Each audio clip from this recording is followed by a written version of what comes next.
काफी समय बाद हमारे एक मित्र से मिलना हुआ था, तो कुछ देर एक और खड़ढेहे होकर बातें करने लगे। वो भगवान को मानते तो थे, परंतु जो दृढ़ता होनी चाहिए वैसा विश्वास नहीं था।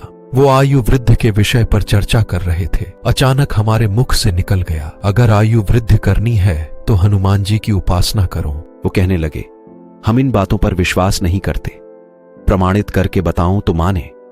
हमने सोचा प्रमाणित कैसे करें। फिर मन में विचार आया कि जब भगवत इच्छा से मुख से वाणी निकली है तो ठाकुर जी प्रेरणा भी देंगे। अभी हम सोच ही रहे थे कि हमारे सामने से एक मुर्गियों से भरा हुआ टेम्पो निकला। उसे देखते ही हमारा चेहरा खिल उठा। मैंने तुरंत उसकी ओर इशारा करते हुए कहा, उस टेम्पो में मुर्गियां देख रहे हो? मित्र बोले, हां जी। मैं बोला, तुम जानते हो हिंदुस्तान में जितने भी हिंदू जो कि मांसाहारी हैं, उनमें से अधिकतम लोग मंगलवार को मांस नहीं खाते हैं।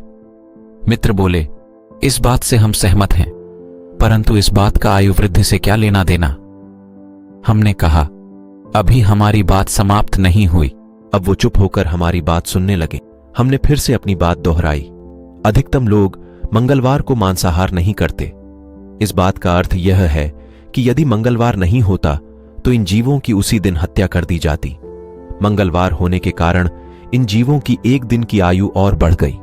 अब आप सोचिए, जब हनुमान जी के दिन अर्थात मंगलवार में इतनी शक्ति है कि उसने असंख्य जीवों की एक दिन की आयु बढ़ा दी, तो हनुमान जी में कितना सामर्थ होगा।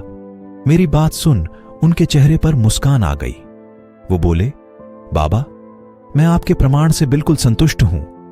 वाकई में हनुमान जी आयु वृद्धि करते हैं। मित्र जाने लगे तो मैंने कहा, आप तो इस ओर जा रहे थे, फिर रास्ता काहे बदल लिया?